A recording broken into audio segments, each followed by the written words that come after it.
Ian from Lean Media. Here's why I always change the permalink settings in WordPress on a new installation.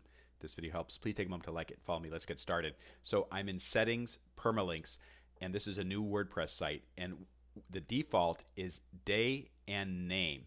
So when it says day and name, that means it includes today's date and then the name of the post that you get it, which is usually based on the title of the WordPress post. I don't like that for a couple reasons. I only want the name. The reason is because, let's take a look at a sample here.